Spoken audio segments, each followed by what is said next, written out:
Welcome to the podcast, where the evolution of political thought is explored in depth. This episode begins with Saint Augustine, who significantly influenced political theology by intertwining the concepts of the city of man and the city of God, reshaping ideas about government and morality.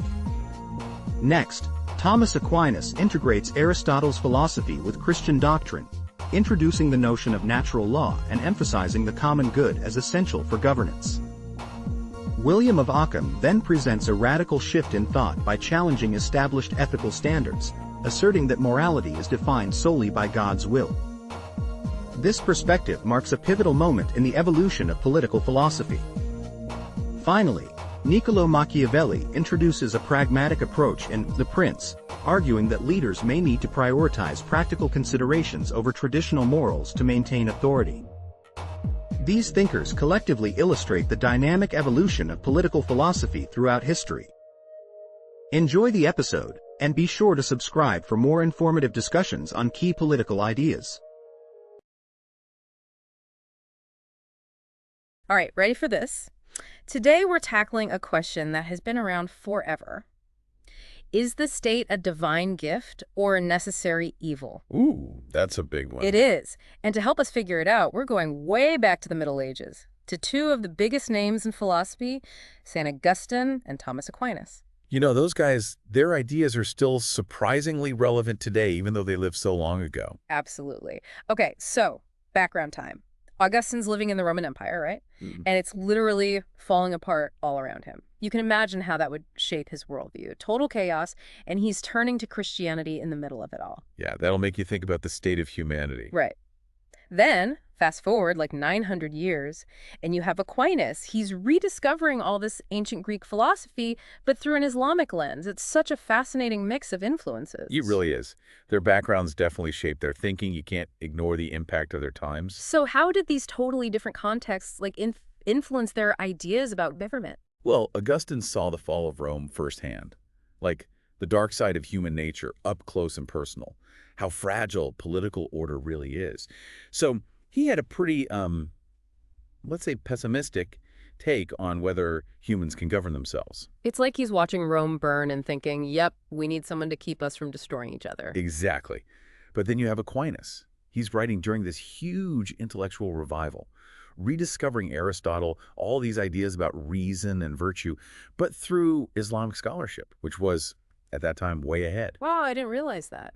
Yeah, it gave him a much more optimistic outlook, more hopeful about human potential, about building a just society, So it's Augustine looking back at a world falling apart, and Aquinas looking forward, seeing what could be built from the wreckage. But, I mean, they did agree on some things, right? Like original sin, that humans are inherently flawed. Oh yeah, definitely. They both agreed on that. The idea that because we're flawed, it affects how we create societies and governments. The difference is in how they interpret that flawed nature.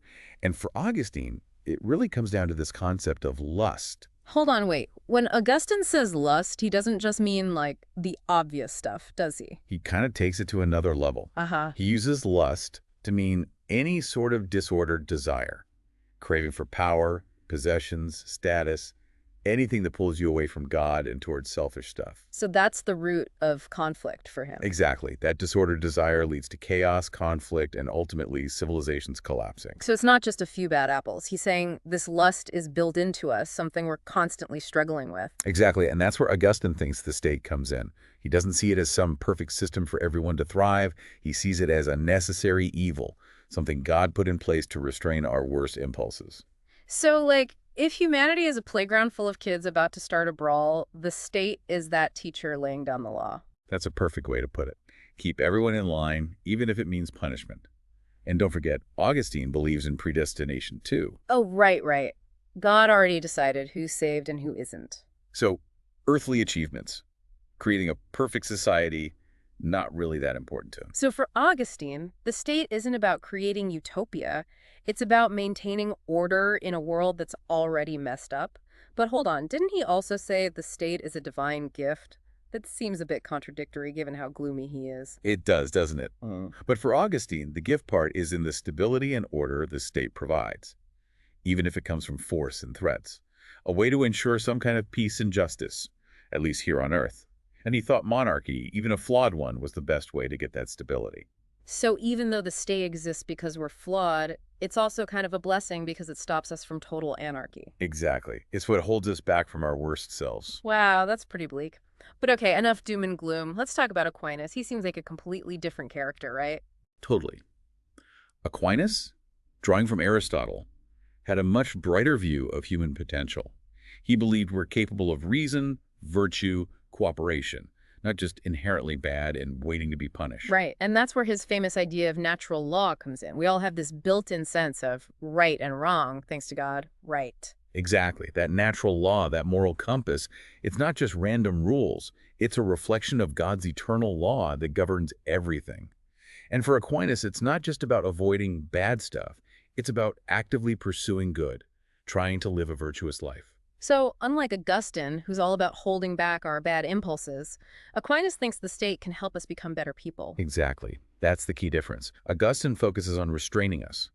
Aquinas believes the state can actually make us better, both individually and as a society. Okay, that is a much more uplifting view. But if Aquinas was so big on natural law and human potential, did he even think we needed a state? Wouldn't he want everyone just following their internal moral compass and living in harmony? He absolutely believed in the need for the state to create a just and virtuous society. But his ideal state was very different from Augustine's. Remember, Augustine liked monarchy for control. Aquinas had a different idea. Okay, I'm intrigued. What did Aquinas think was the ideal government? He liked the idea of a mixed constitution, combining monarchy, aristocracy, and even, get this, democracy.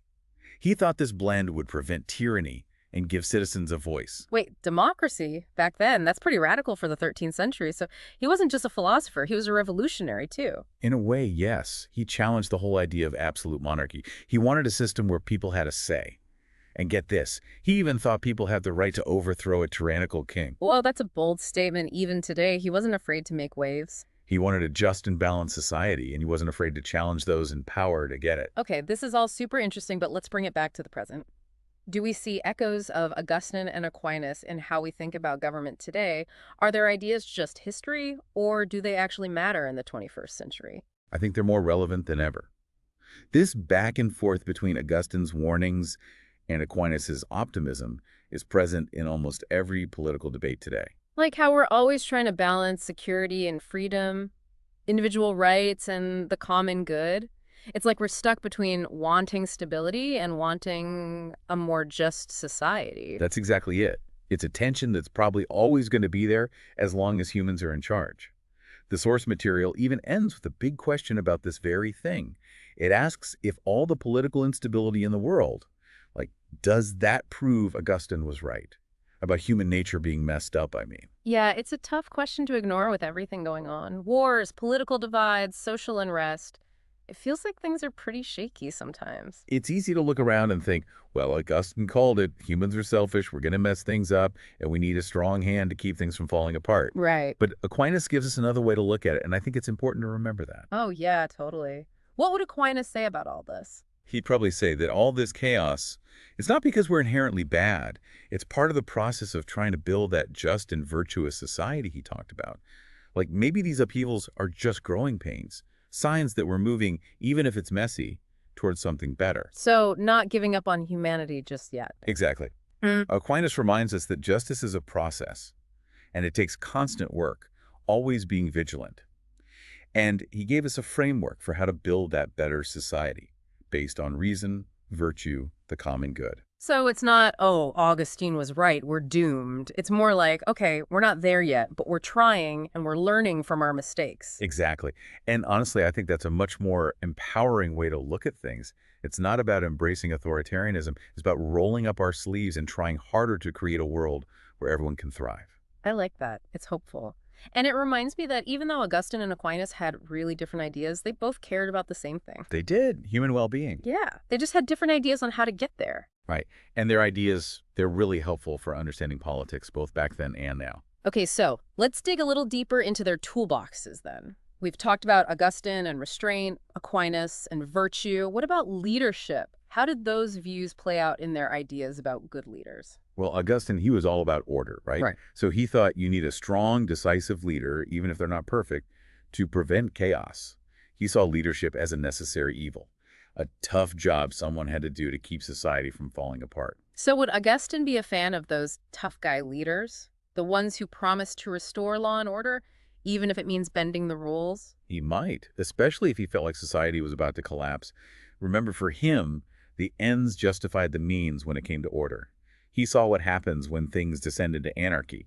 He thought you need a firm hand to keep those bad impulses under control. Makes sense given what he lived through. But what about Aquinas? How does his view of leadership compare? He seemed to be more focused on things like justice. Yeah, for Aquinas, influenced by Aristotle, a good leader wasn't just strong. They had to be wise and just, too. He said a ruler's power doesn't just come from force. It comes from governing according to natural law and promoting the common good. So not just keeping order, but leading with wisdom and justice, actually inspiring people to be better, not just forcing them to behave. Exactly.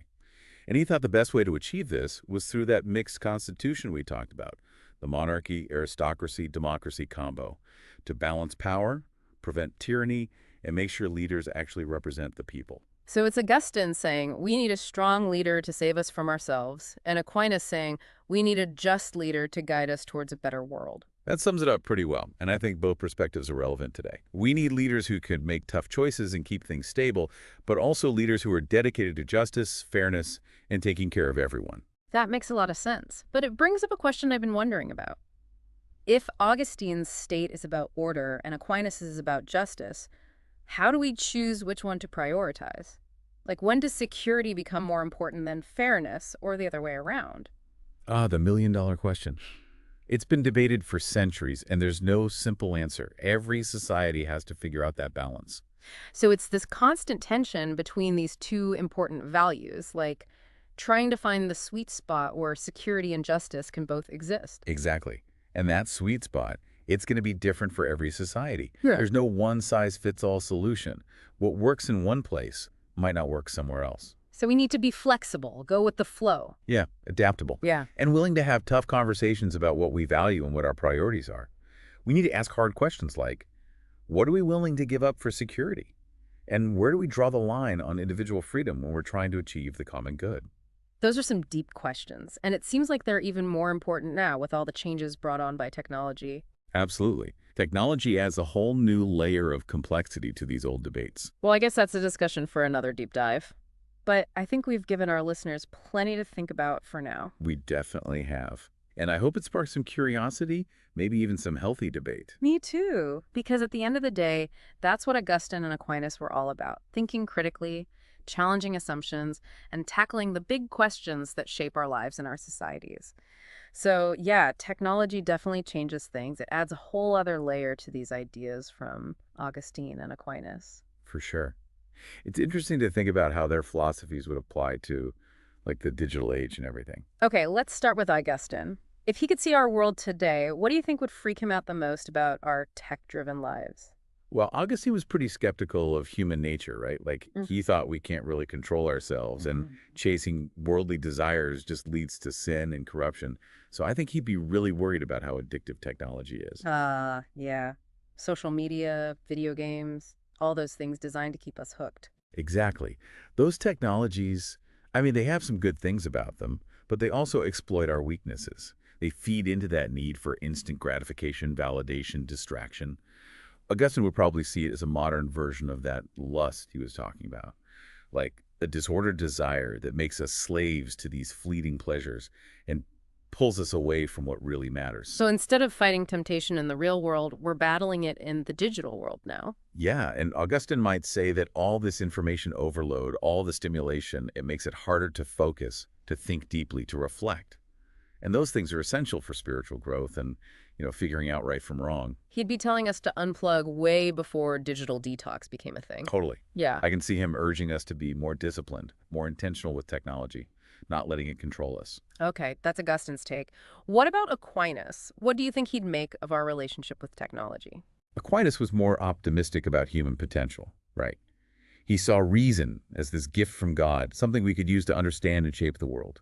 So I think he'd be more interested in the possibilities of technology, the way it expands our knowledge, communication, creativity. So Augustine is worried about distraction, and Aquinas is looking at the potential for growth. Exactly. Aquinas might see technology as a way to learn more about the world, connect with people across cultures, share ideas, collaborate on projects that benefit everyone. He'd probably be into online education, open source software, all the ways technology can make knowledge and resources available to more people. Yeah, but I think he'd also be big on responsibility. Remember, natural law is all about pursuing good and avoiding evil. So he'd probably want some ethical guidelines for developing and using technology, making sure it serves the common good and doesn't just make inequality worse or create new injustices. So it's not just about embracing every new tech thing that comes along. Right. It's about thinking about the consequences, making sure technology aligns with our values, what we want for society. This is making me think about my own relationship with technology in a whole new way. It's so easy to just get caught up in the hype, the latest gadgets, the constant updates. We need to stop and ask those deeper questions about why we're using these tools and how they're affecting us. I agree. And I think Augustine and Aquinas give us a good framework for thinking about those questions, even though they were writing way before the internet existed. Okay, so back to our original question about the state. Do you think their views on government tell us anything about how to regulate technology effectively? Oh, yeah, absolutely. Augustine's focus on restraint, on how humans mess things up, suggests that we need some regulation to prevent technology from being abused. He'd probably say we need rules to protect privacy, stop the spread of fake news, and make sure technology isn't being used to hurt people. So things like data privacy laws, content moderation, regulating AI? He'd be all for that, setting clear limits and guidelines to prevent these powerful tools from being misused. Got it. What about Aquinas? How would his ideas about natural law and the common good apply to tech regulation? Well, Aquinas would say that any regulation of technology should be based on justice, fairness, and promoting human well-being. He wouldn't want rules that stifle innovation or restrict access to information, but he'd also be worried about letting technology develop without any control. That could lead to new inequalities, more harm. So finding that balance again, protecting individual rights, but also making sure technology benefits everyone. Exactly. It's complicated, and there aren't any easy answers. But Aquinas would tell us to approach this issue with wisdom, caution, and a commitment to what's best for all people. This has been such a fascinating conversation. We've gone from ancient Rome to the digital age, and it's amazing how relevant Augustine and Aquinas still are in this constantly changing world. Their insights are so helpful for navigating these complicated issues we're facing. Everything from how to govern ourselves to the ethical questions around technology. So as we wrap up this deep dive, I want to leave you with one last thought. In this tech-driven world, how do we make sure that humanity keeps thriving alongside our innovations? That's a great question. It's something we all need to think about and work on together. We can learn from thinkers like Augustine and Aquinas, have these important conversations, and make choices that reflect our values. That's how we can shape a future where technology empowers us without dehumanizing us. Thanks for joining us on this journey. Until next time, keep exploring, keep asking questions, and keep searching for wisdom wherever you can find it. Hey everyone, and welcome back for another deep dive with us. Today we're going back in time a bit. A bit. Yeah, bit of a time machine. To the 4th and 5th centuries. Exactly. To explore the writings of St. Augustine. Oh, a major figure from that era. Definitely. Yeah. You might be thinking, what could a theologian from so long ago have to tell us about today's crazy political climate? Right. But stick with us. It's going to be fascinating. It really is. Yeah, our main source for this deep dive is an article from Rappler. Okay. And it makes a strong case for Augustine's relevance today. I'm intrigued. You see, Augustine lived during a time of intense division in the Roman Empire. Oh, right, the Roman Empire. Think about it. Internal conflicts, barbarian invasions, heated religious debates. Huh. That does sound a bit like our 24-hour news cycle. Doesn't it? It does. Yeah. So Augustine wasn't just some philosopher in an ivory tower. No, not at all. He was in the thick of it. Exactly. He was actually known as a bit of a culture warrior himself. Oh, really? The article mentions how he defended Christianity from its critics, and he got into some pretty fiery theological argument. I can imagine. There was even this radical Christian group, the Circumcellions. They resorted to violence. They even tried to assassinate him. Whoa, wait, assassination attempts? Yeah. That definitely raises the stakes a bit. It does. So how did Augustine, living through all of this, become an advocate for unity? Well, that's the paradox, isn't it? It is. Despite experiencing all this turmoil firsthand, Augustine really believed in the possibility of political and religious unity. Unity. Yeah. Mm.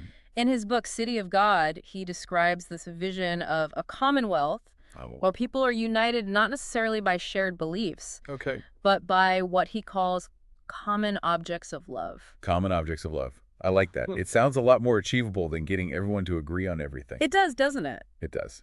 Yeah. So what were some of these common objects for Augustine? Well, a fundamental one for him was the pursuit of peace. Peace. But not just any peace. Oh. He called it civic peace. Civic peace. And it was about more than just the absence of violence. Okay. Augustine defined it as this carefully ordered concord in this life, built on a common agreement about the things to be loved. Interesting. It meant ensuring everyone had access to basic necessities like healthcare, Okay. economic security, a healthy environment. Got it. So those are definitely all things we're still debating today. They are, aren't they? Yeah. For sure. But how did Augustine think we could actually achieve this civic peace when there's so much disagreement? Well, that's where his idea of the Commonwealth comes in. Right. Augustine believed that even in a society with differing faiths and ideologies, people could still work together towards those common goals. Okay. Now, he wasn't naive. He knew complete harmony was impossible. Right. But he felt that focusing on those shared objects of love could at least help bridge the divides. That's interesting. Yeah. It actually connects with some modern research. Oh. Yeah, the article mentions a recent poll by the Associated Press NORC Center for Public Affairs Research, which found that despite all the political polarization, most Americans still agree on basic values like freedom of speech and assembly. That's encouraging. It is. Yeah. So maybe Augustine was onto something. Maybe he was. Yeah. And, in the next part of our deep dive, Right. we're going to explore how Augustine believed we could actually build on those shared values Okay. and interests, even when there are disagreements. Sounds good. I'm looking forward to it. Yeah, me too. It's fascinating how Augustine recognized that finding common ground isn't always about agreeing on what we like. Whoa. He also thought that a shared opposition to something Okay. could actually be just as unifying. So even our dislikes can bring us together. Yeah.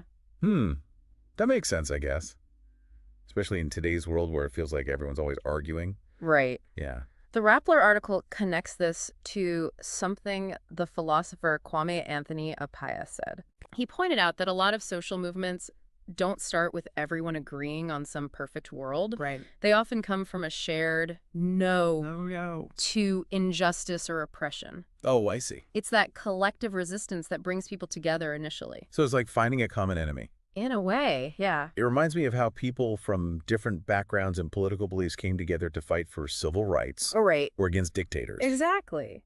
And there are more recent examples, too. Like what? The article talks about this bipartisan task force in the U.S. that was formed to protect democracy and make sure elections are fair. And a New York Times Siena College poll showed that a big majority of voters, How many? like 76%, Wow. are actually united in their concern about these issues. So even in our super polarized times, it seems like there are still some basic things that matter to most people. Absolutely. And this leads us to another key insight from Augustine. Okay, what's that? He knew that it's not enough to just have the right ideas. You have to be able to communicate them well, too. So it's not just about being right. It's about being persuasive. Exactly. That makes sense, I guess. Right. But how did Augustine do that? Well, the article gives this great example from City of God. Okay. Augustine was super religious, right? Right. But he didn't just rely on Bible quotes to make his point. What did he do? He also used Roman philosophers and guys like Cicero. Cicero the orator. Exactly. He used language and arguments that his audience would relate to. So he met them where they were. Exactly. And there's actually modern research that backs this up. Really? Studies show that when you're talking to people with different views, it's way more effective to connect with their values. Okay. Rather than just trying to get them to agree with you. That makes a lot of sense. Yeah. So if I'm talking with someone who sees things differently, Yeah. it's less about proving them wrong Right. and more about finding that common ground, That shared language. right, where we can actually understand each other. Now, Augustine was a realist. He knew that total harmony was probably impossible, Yeah. but he believed that by focusing on common goals, even with our differences, we could at least build bridges and have a better conversation. This is giving me a lot to think about. Good. Augustine might have lived centuries ago, Yeah. But his ideas seem so relevant today. I agree. It's easy to get discouraged with all the division and conflict in the world. It is. But Augustine reminds us that there's always potential for connection and understanding. Even in the craziest times. Especially in the craziest times. Yes, like he's giving us a new way to look at things. A more hopeful perspective. Exactly. Yeah. But how do we actually make this happen? How can we take what we've learned from Augustine and actually use it in our own lives? That's the big question, isn't it? It is. How do we handle those tough conversations with people who have different views? That's what we'll explore in the last part of our deep dive. Awesome. We'll look at how Augustine's ideas can help us navigate those tricky waters. And maybe, just maybe, find a path toward a more peaceful and united future. Okay, so we spent this deep dive looking at how St. Augustine's ideas From way back in the 4th and 5th centuries? yeah, can actually help us understand our own crazy political landscape today. It's wild how relevant it is. It is. We've talked about common objects of love Right. and how even disagreeing on things can bring us together. Yeah. But I keep coming back to the same question. What's that? How do we actually use all of this? Like, in real life? That's the million-dollar question, right? It is. It's easy to understand Augustine's ideas in theory, but much harder to actually apply them. Especially when you're talking to someone with totally different political views. Exactly. It's easy to say find common ground. Right. But what does that even mean when you're in the middle of a heated argument about a candidate or a policy? Yeah, like how do you actually do that? Well, remember Augustine's concept of civic peace. Yeah. It wasn't about agreeing on every single thing. It was about having a baseline of respect and understanding, Okay, even when you disagree. gotcha. He thought, if we focus on those common objects of love, Okay. those shared hopes for a just and good society, Yeah. we can at least start a conversation. So instead of going into a conversation ready to fight, Yeah. maybe we should pause and ask ourselves, what do we both actually care about here? It's a great question to ask. Like, are we both worried about economic inequality? Or do we both want a safe and clean environment for our kids? Right. By finding those shared concerns, Those common objects of love. we can change the whole tone of the conversation. Absolutely. It doesn't mean we have to abandon our own values Of course not. or pretend our differences don't matter. Right. It's more about remembering that even with those differences, we might still have a common goal. Right. Like we're all trying to make things better, even if we disagree on how to do it. And don't forget Augustine's point about shared opposition. Oh, right. Sometimes it's not about what we support. It's about what we're against. Exactly. Like, are we both against corruption in government? Do we both want to protect democracy? Yeah. Recognizing that we might actually be on the same side about some things, That can be really powerful. especially when everything feels so divided. It can help break down those walls. And speaking of breaking down walls, Yeah. we can't forget about how we talk to each other. That's where Augustine's emphasis on rhetoric comes in. Right. So instead of trying to win the argument, Or prove the other person wrong. yeah, what if we try to really understand their point of view, Like really listen with an open mind. even if we disagree? Exactly. That's where Augustine's advice about speaking their language is so helpful. Right. It's not about manipulating them. No. It's about genuinely connecting with them. On their level. Yeah, and finding that common ground where our ideas can actually meet. And you don't have to change your own beliefs. Yeah. Or agree with everything they say. Right. It's about building that bridge of understanding. Even if there's still a huge gap between your views. It's about remembering that they're human too. Exactly. Yeah. And finding those little points of connection that can help us talk to each other like actual people. Wow. This deep dive has been so insightful. Good. I'm glad. It's amazing how Augustine's ideas are so old. Centuries old. Yeah, but they feel so relevant today. It's true. He's given us so much to think about. And even more to actually put into practice. He really is. Augustine reminds us that even when things feel super divided, there's always hope for finding common ground. And building bridges. It might not be easy, No, but it's definitely worth trying. it is. So to all our listeners out there, Yeah. we challenge you to take Augustine's wisdom and really think about it. Put it into practice. Yeah. Next time you're talking to someone with different political views, don't just get ready to fight Take a breath. and think about those common objects of love. Look for that common ground. See if your values actually overlap in some ways. You might be surprised by what you find. And who knows, Maybe if we all try this, we can actually make our political landscape a little less crazy a little more constructive. and a little more hopeful for everyone. I think Augustine would like that. I think so too. Well, that's it for this deep dive. Thanks for joining us, everyone. It's been a great journey through time and ideas.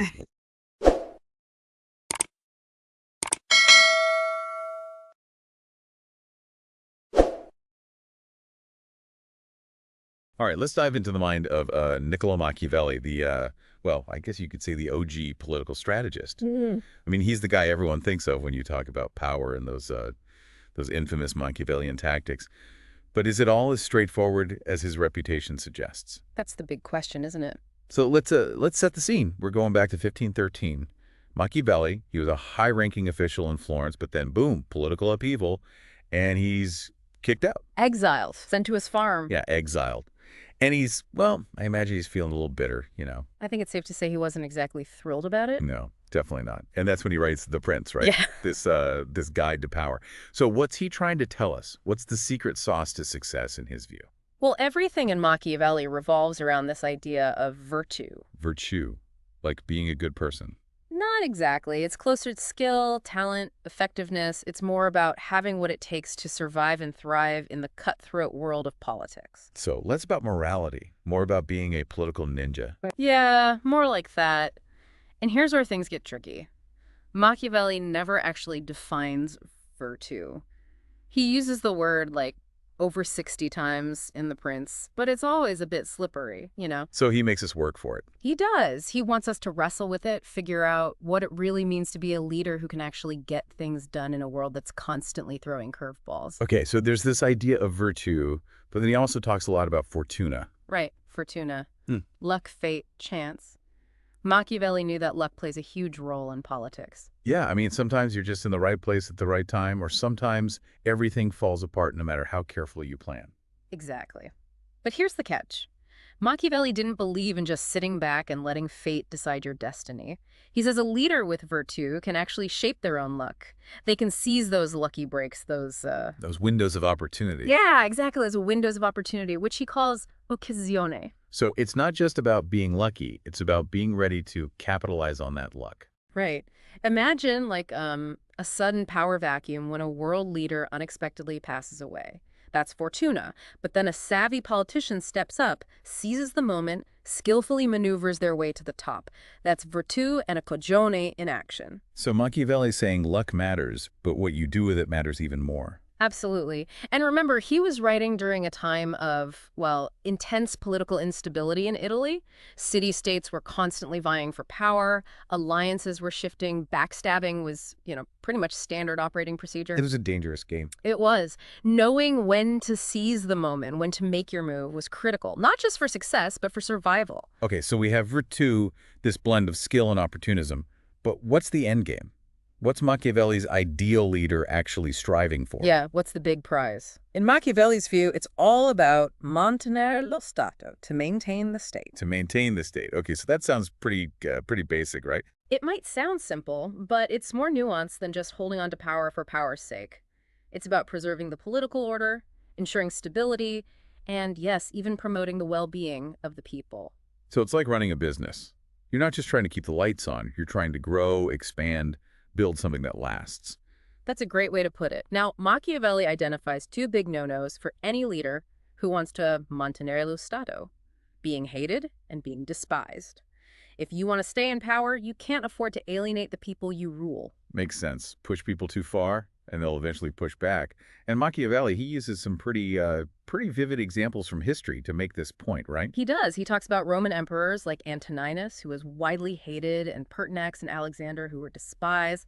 All of them lost their power quickly and violently. Their lack of support, their failure to build legitimacy, it led to their downfall. So avoiding hatred and contempt is leadership 101, Machiavellian style. Exactly. But Machiavelli takes it a step further.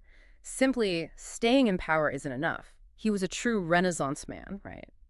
So he also believed that a leader should strive for gloria, for glory. Glory. So it's not just about surviving, it's about making a mark, achieving something truly great. You got it. It's about leaving a legacy, a reputation that lasts beyond your lifetime. It's about shaping the world around you, using your virtù to not just survive, but to thrive. Okay, so we have virtù, this blend of skill and opportunism that helps you navigate the ups and downs of fortuna. all in the service of mantenere lo stato, but then there's this other element, right? Right. The whole idea of virtue, but like traditional virtue, the kind that was all the rage when Machiavelli was writing. Exactly. We're talking justice, generosity, mercy, the classic good guy traits. The stuff they teach you in Sunday school. Exactly. And this is where Machiavelli really throws a wrench in the works. He challenges these head on. And this is where things get really interesting. Okay, so Machiavelli, the exiled strategist writing this guide to power, tells us we need virtù to seize opportunities presented by fortuna in order to mantenere lo stato. But now we have to rethink what it means to be virtuous. I'm intrigued. Tell me more. Well, Machiavelli argues that those traditional virtues, they should be tools, not rules. They're instruments to be used strategically, not moral imperatives that you follow blindly no matter what. So it's not about being good for the sake of being good. It's about being effective, even if it means, bending the rules a little. Precisely. The key question for a Machiavellian leader is always, will acting virtuously in this particular situation help me mantenere lo stato? If the answer is yes, then by all means do it. And if the answer is no? Well, then, don't. Okay, that's a pretty different way of looking at things. Right. How does that actually play out? Let's start with justice. How does Machiavelli view this core virtue? All right, so this is where Machiavelli really gets a reputation for being, well, a bit ruthless. His take on justice. It's perhaps his most infamous argument. Lay it on me. He says that a prince must be willing to break his word, to be unjust, if it's necessary for the preservation of the state. He even says, and I quote, "Experience shows that in our times, those princes who have done great things are those who have held the keeping of their word to be of no significance." Hold on. He's saying that the most successful leaders are the ones who break their promises.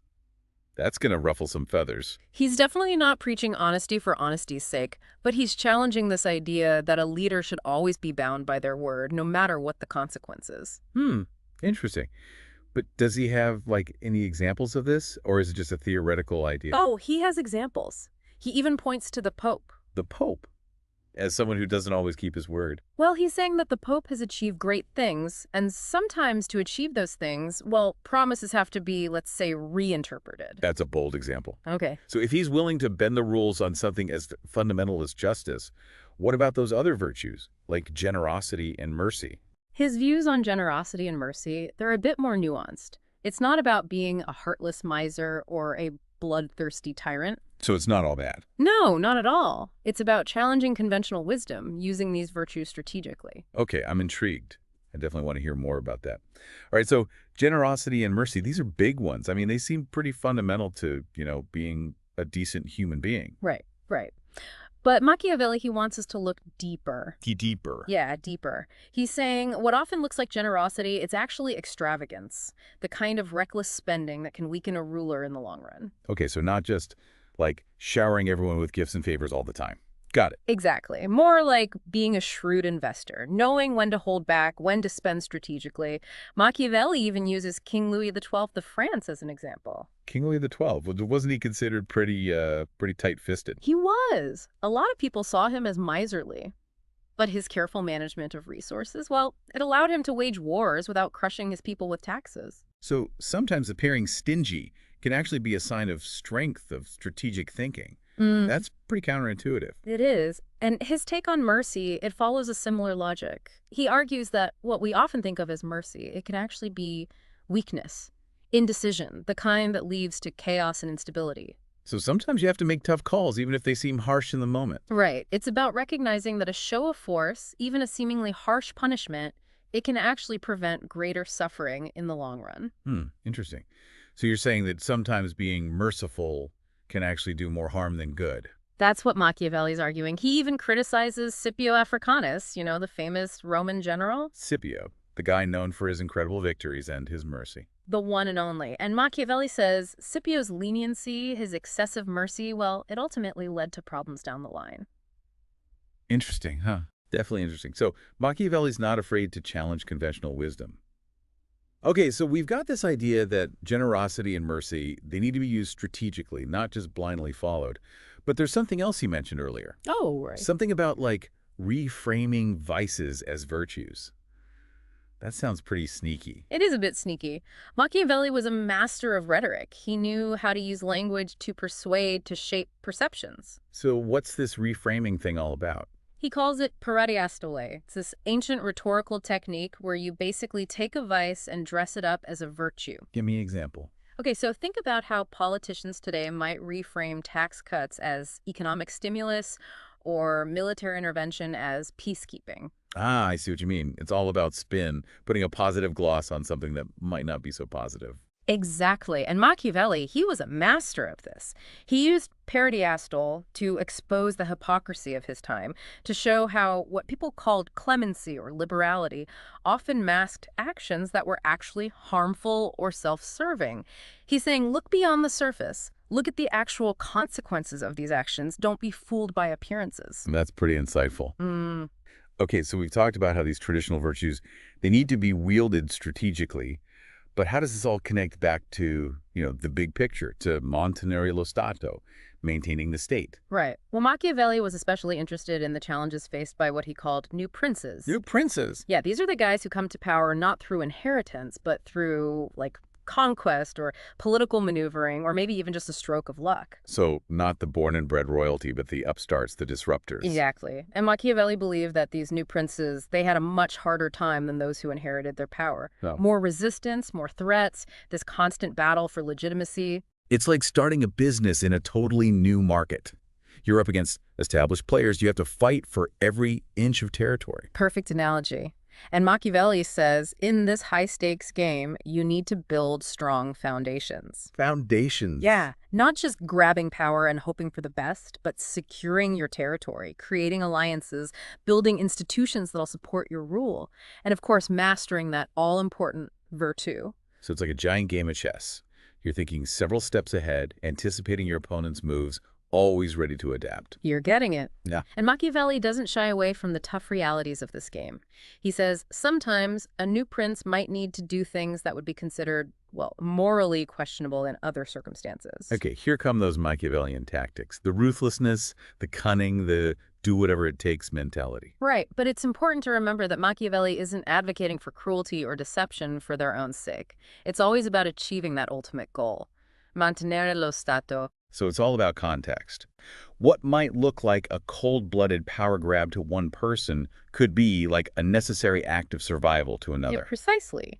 Machiavelli constantly reminds us that the world of politics, it operates by its own set of rules. It's not that traditional morality doesn't matter. It's that sometimes those rules need to be bent.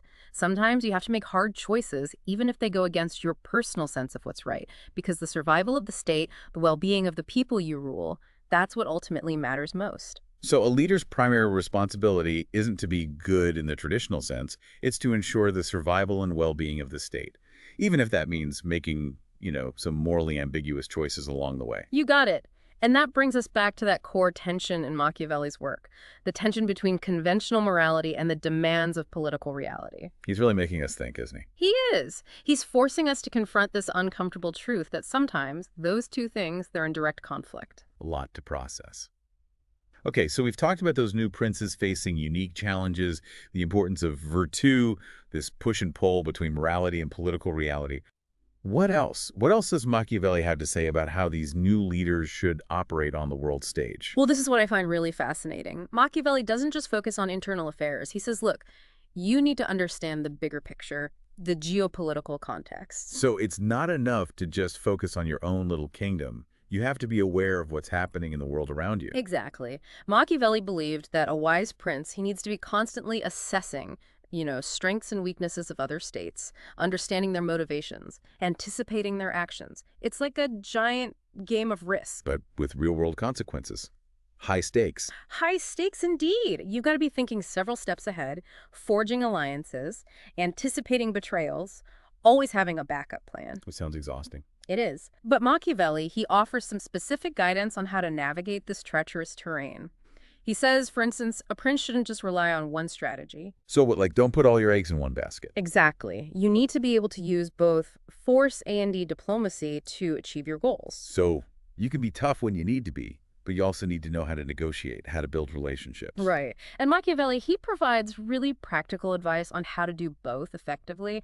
When it comes to force, he advocates for, swift, decisive action, get in, get out, minimize the damage. So no hesitation, Straight, hard, and fast. Exactly. And when it comes to diplomacy, Machiavelli emphasizes the importance of building strong alliances. But here's where things get tricky. Tricky. How so? Well, Machiavelli believed that while alliances are essential, a prince should never, ever fully trust another ruler. Wow. That's pretty cynical. It is. But he understood that self-interest, it often trumps loyalty in the world of politics. So you got to be prepared for betrayal. Always have an exit strategy. Always be ready to pivot when an alliance goes sour. Okay, so force, diplomacy, alliances, anything else? Oh, there's one more piece that's absolutely crucial. The military. Machiavelli, he believed that a prince should never, ever neglect his military. Makes sense. If you want to be powerful, you need a strong army to back you up. Right. And Machiavelli takes it a step further. He argues that a prince's primary focus should be on war, on developing military expertise. Wait, really? His primary focus, not like governing or taking care of his people? Nope.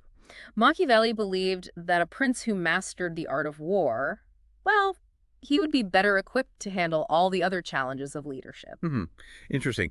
I mean, he was writing during a time when Italy was constantly at war, right? He was. It was a very volatile time with all those city-states vying for power. So this emphasis on military strengths, it makes sense in that context. But he goes even further. Further? How much further can we go? Well, he says a prince should rely on his own troops, not mercenaries or auxiliary forces. Because mercenaries, they're just in it for the money, right? No real loyalty. Exactly. They're fighting for whoever pays them the most.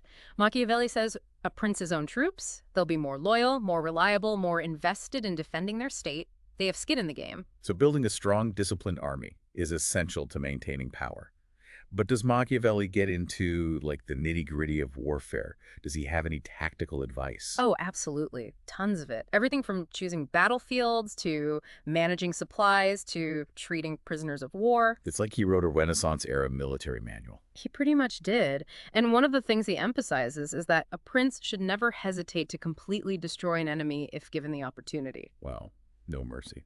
Well, it aligns with his whole philosophy of, doing whatever it takes to ensure the survival of the state. Yeah. But it's not just about mindless brutality. Machiavelli believed that cruelty, it should be used strategically, not gratuitously. So it's a tool to be used carefully and deliberately. Exactly. And what's interesting is that he also offers some surprisingly humane advice when it comes to dealing with conquered populations. Humane.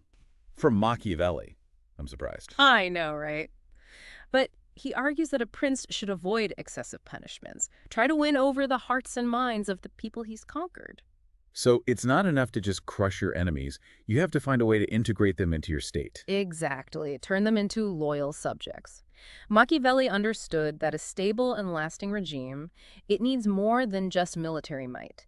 It needs the support, or at least the acquiescence, of the people it governs. So use force when you have to, but also know when to show restraint, when to focus on building legitimacy. It's a delicate balancing act. It is. And this understanding of human nature, it informs his entire approach to politics. He's saying, look, you have to be realistic about people's motivations. Be prepared to, leverage those motivations to your advantage. Wait, is he suggesting that leaders should manipulate people? Well, he's not advocating for manipulating people for, personal gain.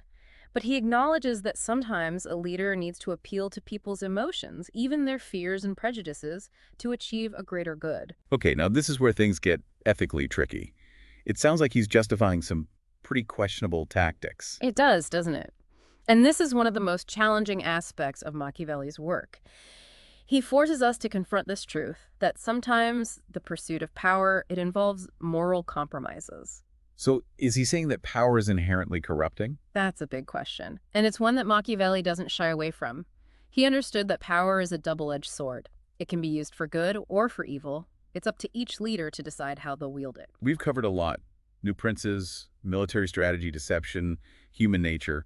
Anything else we need to know about how Machiavelli thought leaders should operate? There's one more piece of the puzzle, and it's crucial to understanding Machiavelli.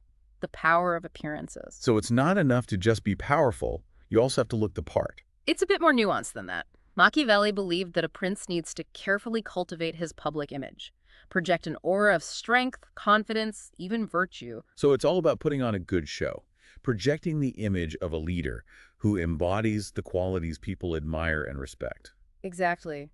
Machiavelli argued that a prince should use every opportunity to, showcase his best qualities and downplay his weaknesses. This is starting to sound a lot like modern politics, with all the spin, the image-making, the carefully crafted public personas. It does, doesn't it? Machiavelli, he was way ahead of his time. He understood the power of symbolism, the importance of appealing to people's emotions, and the ways in which perception can shape reality. So, a prince needs to be a master of public relations, a skilled orator, someone who knows how to work a crowd and project an image of strength and virtue. Right, and Machiavelli even offered advice on how to do this effectively. For instance, he said a prince should be generous with, like, public displays of wealth and power, but avoid appearing wasteful or extravagant. So walk that fine line between showing off your power and, not being totally out of touch with the people you rule. Exactly, and he also stressed the importance of appearing pious and religiously devout. Even if the prince isn't actually all that religious. Precisely. Machiavelli believed that appearing to be a man of faith was essential to winning the support of the people, to maintaining a stable state. He understood the power of religious belief and how it could be used to unite and inspire people. Another example of that tension between appearance and reality that runs through his work. It's like he's saying that sometimes projecting the right image is just as important as actually being virtuous. That's one way to put it. And it's one of the most challenging aspects of his thinking. He forces us to ask ourselves, how much does image really matter? And where do we draw the line between projecting confidence and, engaging in outright deception? Okay, I think we've officially reached peak Machiavellian cynicism. Maybe so. But it's also incredibly fascinating, isn't it? It is. It makes you think about the world of politics in a whole new way. Exactly. And that's the beauty of Machiavelli. He doesn't shy away from these difficult questions. He challenges our assumptions, pushes us out of our comfort zones, and makes us grapple with the complexities of power and leadership. Well, we've definitely gone deep on the Machiavellian tactics, but I feel like there's still more to uncover. There is. Join us for part 3, where we'll look at the specific historical figures Machiavelli uses as examples, and we'll consider what his ideas mean for the world we live in today. All right, we're back and ready to wrap up our Machiavellian adventure. Yep, still exploring the prince. So we've unpacked a lot of Machiavelli's ideas. Virtue, fortuna, how to use those traditional virtues, like strategically. We even touched on that whole deception thing. Right. But I think to really get Machiavelli, we need to look at those historical examples he uses in The Prince, right? He doesn't just, throw them in there for fun. Oh, absolutely. These examples, they're carefully chosen. They're meant to illustrate his key points, show us how his ideas actually play out in the real world. It's like he's saying, look, don't just take my word for it.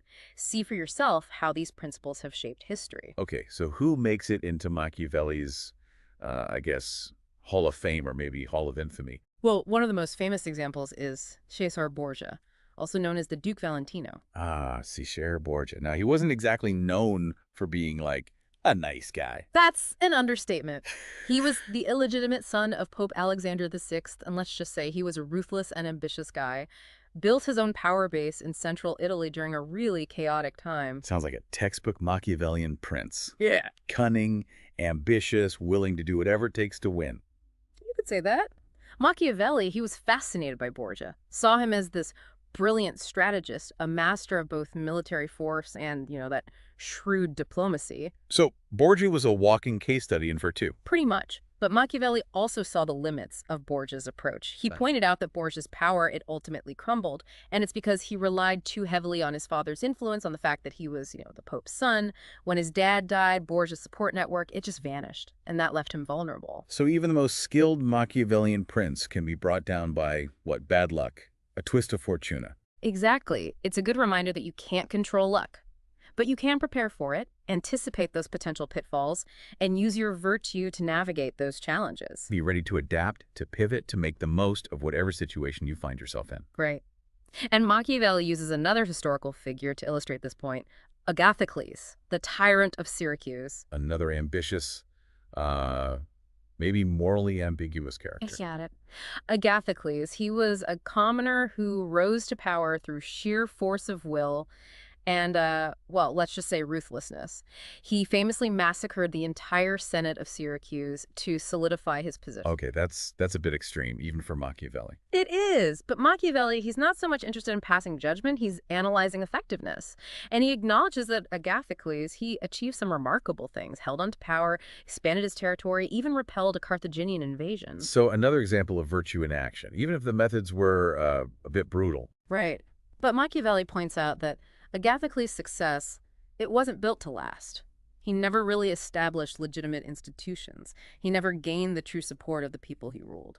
So he was almost too Machiavellian, too focused on raw power, not enough on building a stable, lasting system. That's a great way to put it. It shows that even for Machiavelli, there are limits to how far a leader can go by just relying on power and manipulation. Real virtue.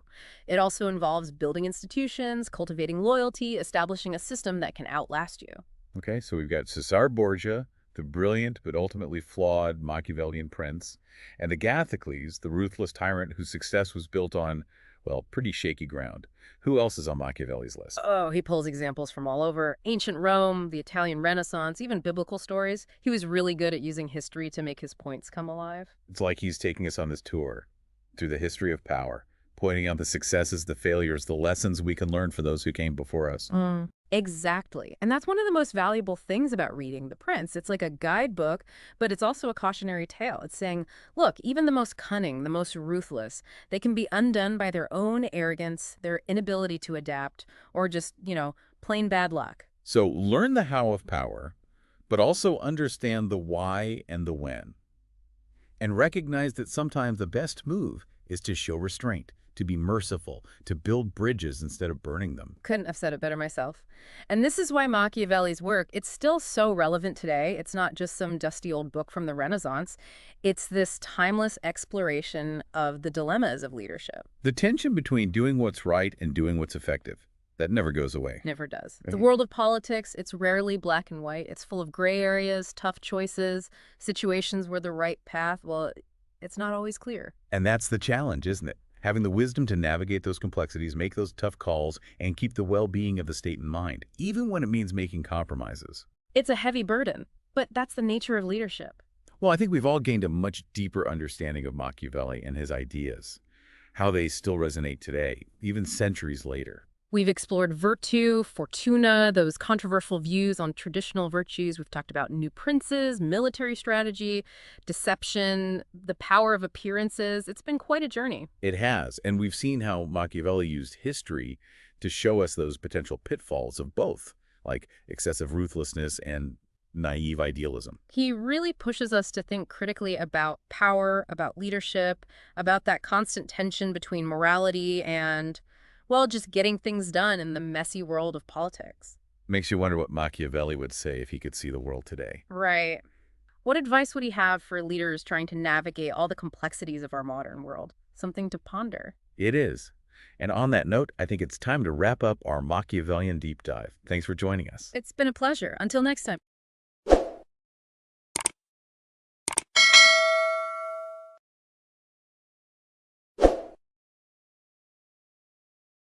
Welcome to today's deep dive.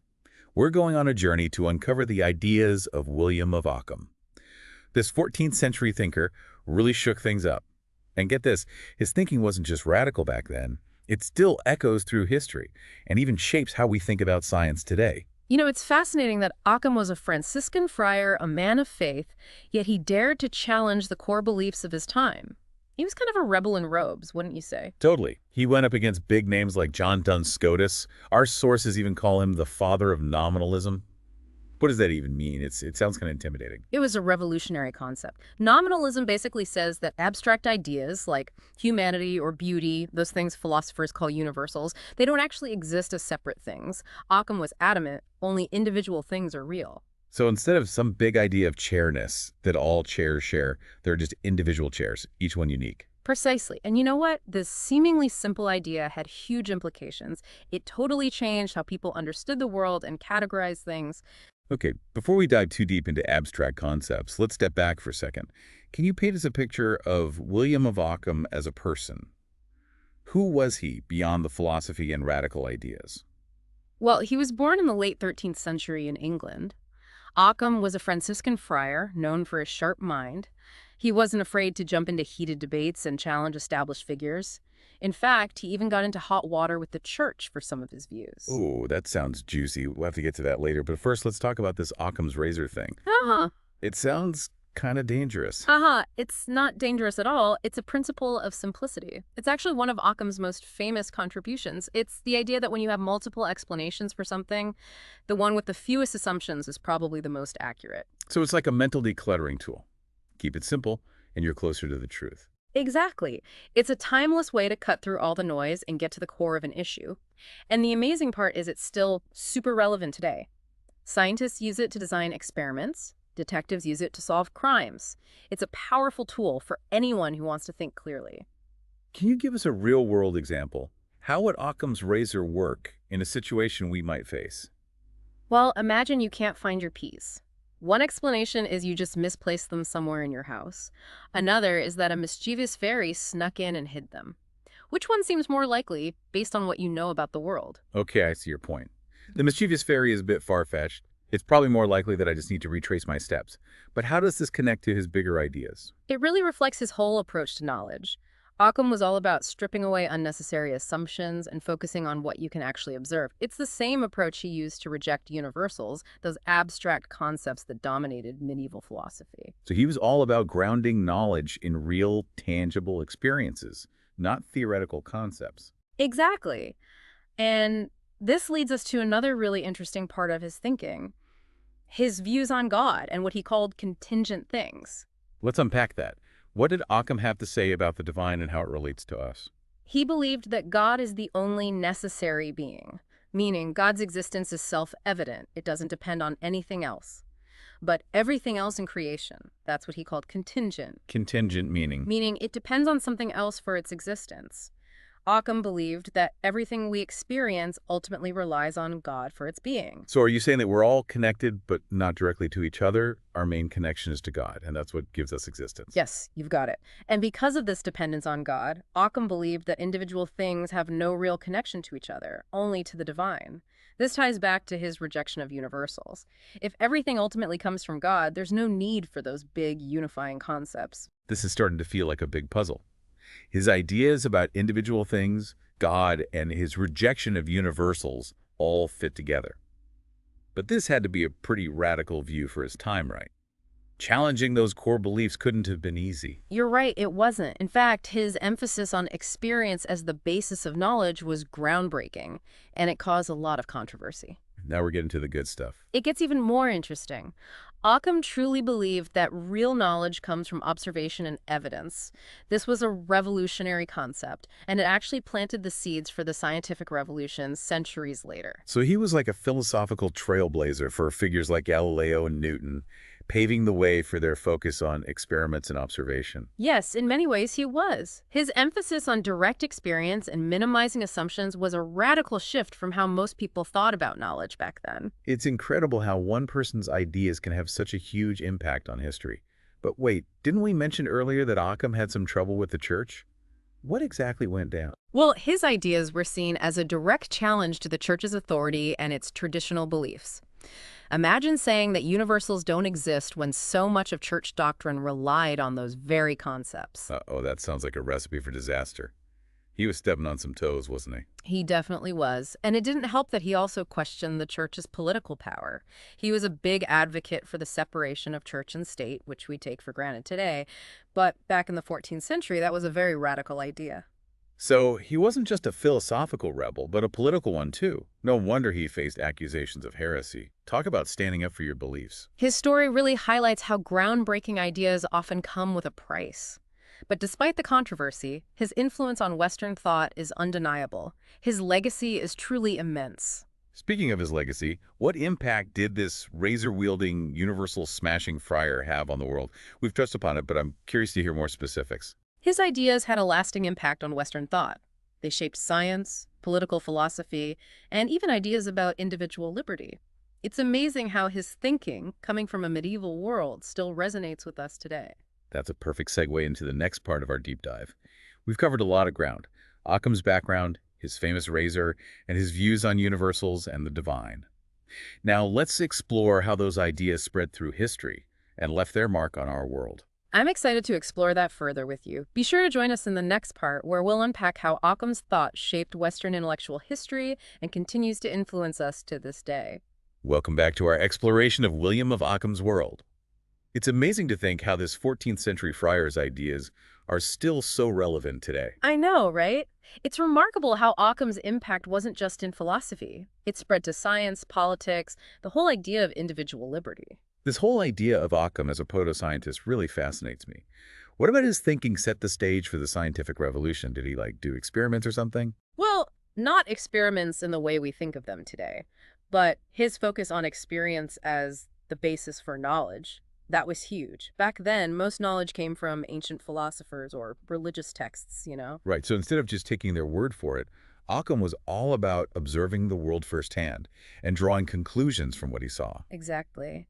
That shift paved the way for the scientific method we use today. The one based on observation, experimentation, testing ideas against real data. It's about looking for evidence, not just accepting pronouncements. So basically, Ockham was saying, show me the proof. It sounds so simple, but it was a radical idea at the time. Absolutely. And it's a cornerstone of modern science. Imagine our world today without evidence-based thinking. It's pretty mind-blowing how this one seemingly simple shift changed our understanding of the world. It's like he laid the foundation for how we approach knowledge. But how did this actually influence specific scientific advancements? Can you give us an example? Well, think about Isaac Newton, a giant of the scientific revolution. His law of universal gravitation, that whole idea about objects attracting each other, revolutionary. But it was built on centuries of observation and experiments, a process that Occam's emphasis on evidence helped to start. So from how planets move to how an apple falls from a tree, it's all about observing and testing, right? Exactly. But it wasn't only science that Occam influenced. His ideas had a huge impact on political philosophy, too. His questioning of authority, religious and secular, really made people rethink power and how we govern ourselves. That makes sense. If you question the church, why not question the king, too? It's like a domino effect. Right. His skepticism towards those big systems of thought and his focus on individual experience naturally led to questions about who holds power and why. Did he actually get involved in any political movements, or was it mostly theory? He was definitely vocal about separating church and state, a radical idea for his time.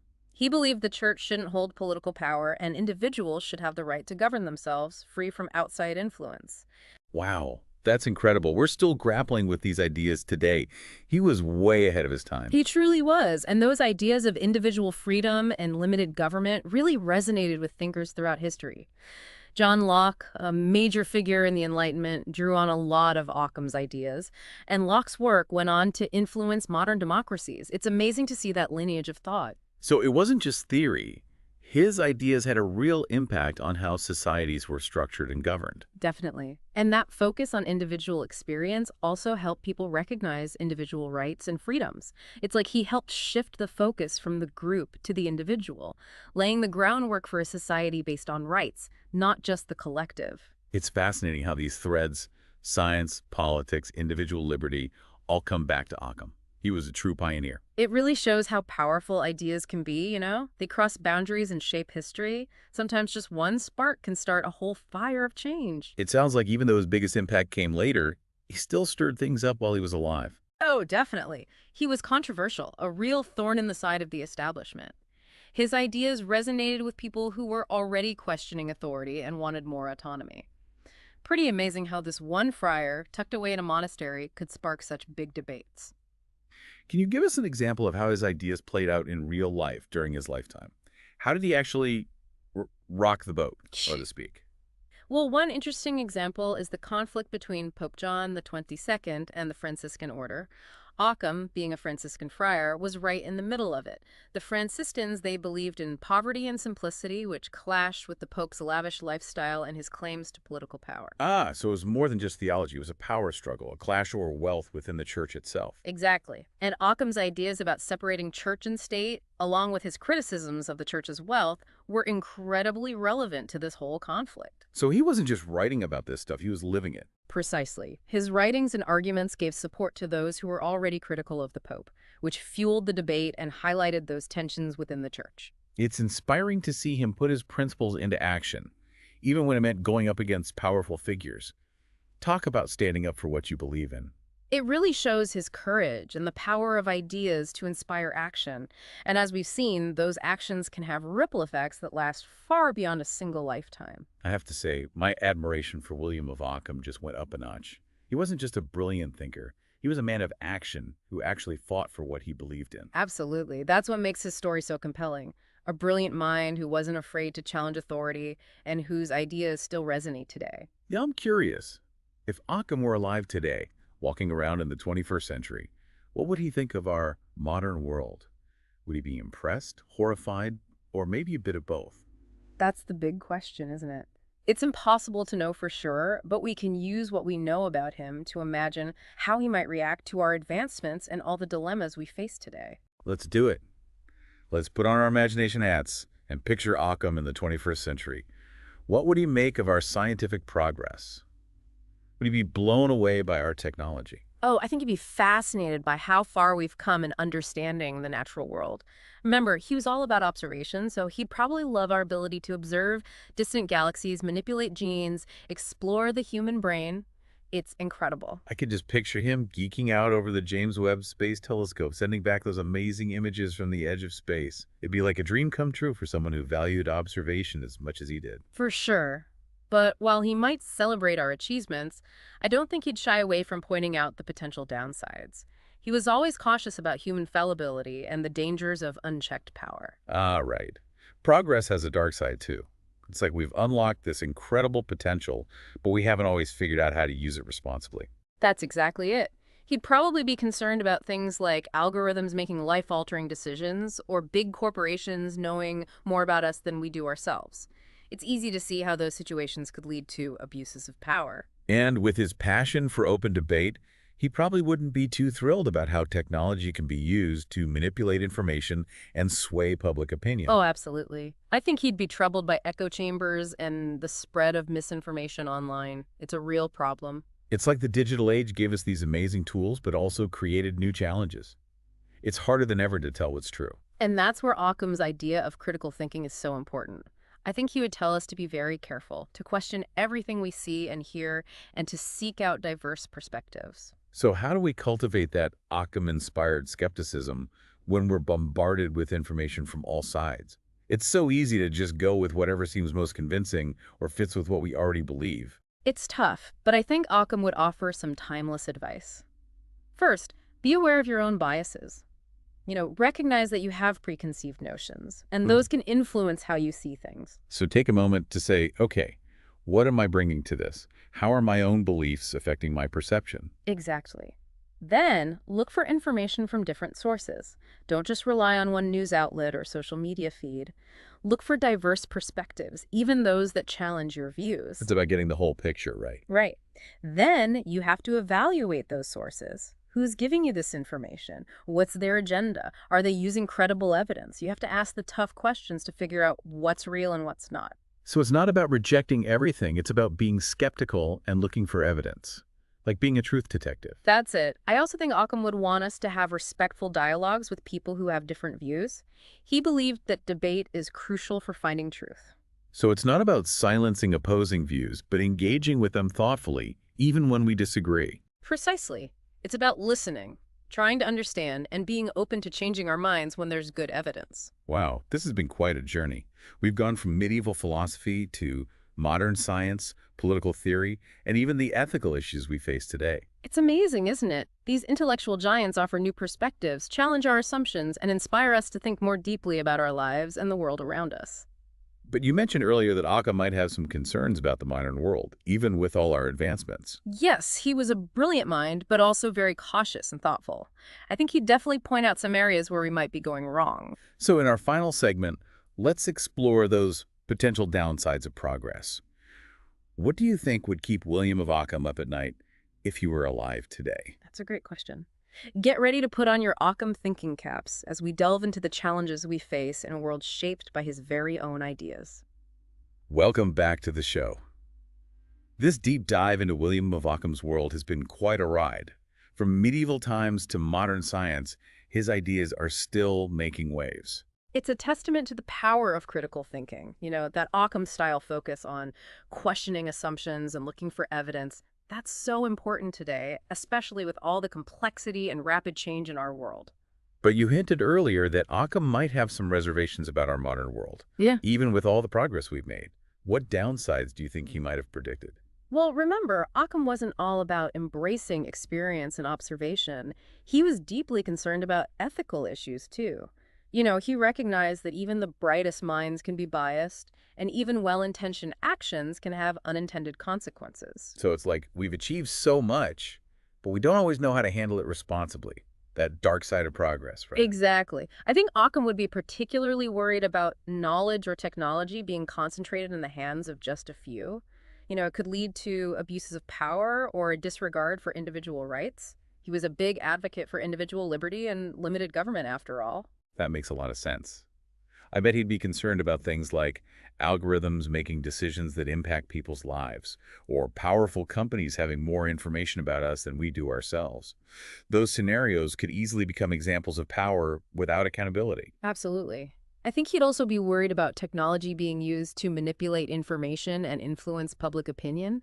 He was all about reasoned debate and open discussion, so the rise of echo chambers and misinformation online would probably really trouble him. It's like we have these incredible communication tools, but now it's even harder to tell what's true.